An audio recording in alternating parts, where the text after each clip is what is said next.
Suami saya orang Jepang. Apakah kami masih harus hijrah ke negeri muslim, ke Indonesia misalnya? Ya, ini tidak hanya pertanyaan si penanya, tapi bagi semua yang ada di Jepang. Itu umum pertanyaan, boleh enggak tinggal di negeri kafir? Negeri Jepang negeri kafir ya? Apa hukumnya? Hukum asal tidak boleh, kecuali kalau ada alasan tertentu yang menyebabkan dibolehkan. Itu pun dengan syarat.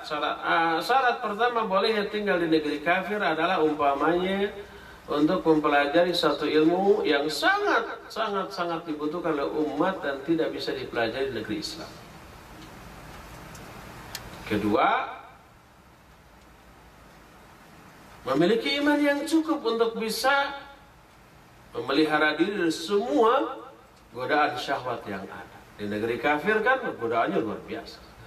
Godaan dari segi pergaulan dengan lawan jenis, godaan dari segi umpamanya ya selain kemaksiatan juga godaan makanan, karena susah makanan halal gitu ya, kemudian lapar, kemudian makanannya pikabitaeun apa membuat ngiler gitu ya.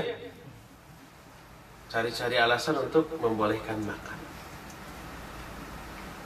Syarat ketiga, punya ilmu yang cukup untuk menolak seluruh syubhat yang mungkin datang. Kalau tiga syarat ini terpenuhi, boleh. Dan keempat, kalau keberadaan kita di negeri kafir untuk kepentingan dakwah.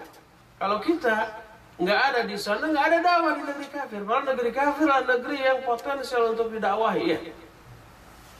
Itu sama hukumnya dengan seorang ustadz. Bagaimana ustadz datang ke negeri kafir dalam rangka dakwah? Ya boleh, harus.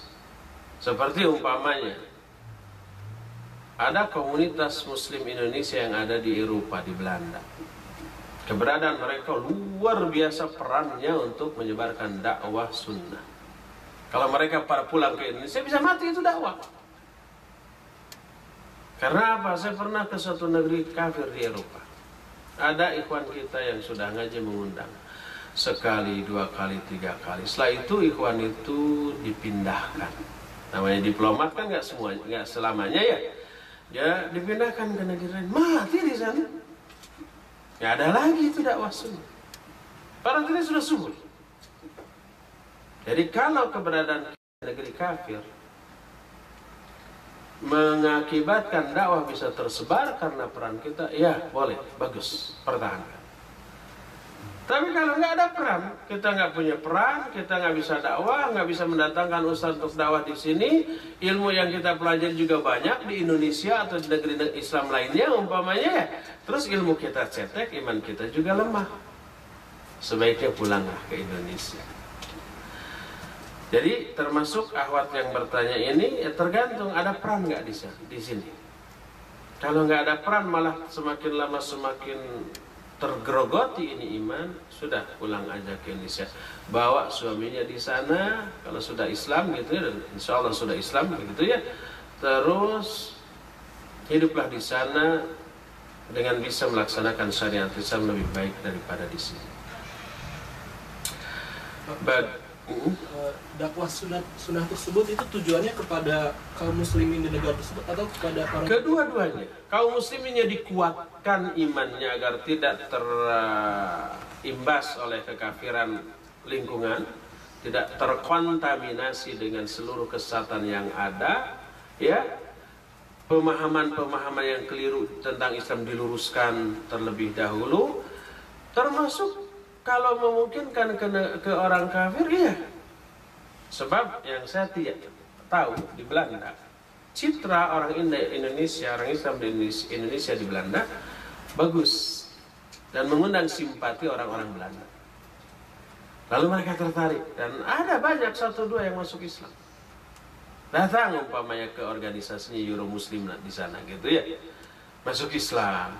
Jadi kedua-duanya ya ke kaum musliminnya untuk menguatkan dan meluruskan pemahaman yang selama ini keliru. Sebab di sana susah untuk memperoleh ajaran Islam yang benar, yang lurus. Untuk bisa bertahan sholat 5 waktu aja sudah berat di sana. Pertama, masjid sangat jarang. kedua ustadznya juga jarang, ketiga cuaca. Kalau musim dingin itu mungkin sama dengan di sini, mau keluar itu harus berlapis-lapis kan, baju, celana, kaos kaki, kaos tangan, kupluk, kupluk yang dipakai di kepala itu, dan itu ribet. Ke masjidnya jauh, tantangannya banyak. Maka kalau orang sudah bisa mempertahankan salat berjamaah di masjid di negara itu luar biasa. Nah, makanya dikuatkan imannya. Jadi kedua-duanya, ya kaum muslimin menguatkan iman, meluruskan pemahaman, ya ke orang-orang kafir yang ada di sekeliling. Kedua-duanya kalau bisa. Minimal ke kaum muslimin yang ada di sana. Wallahu a'lam.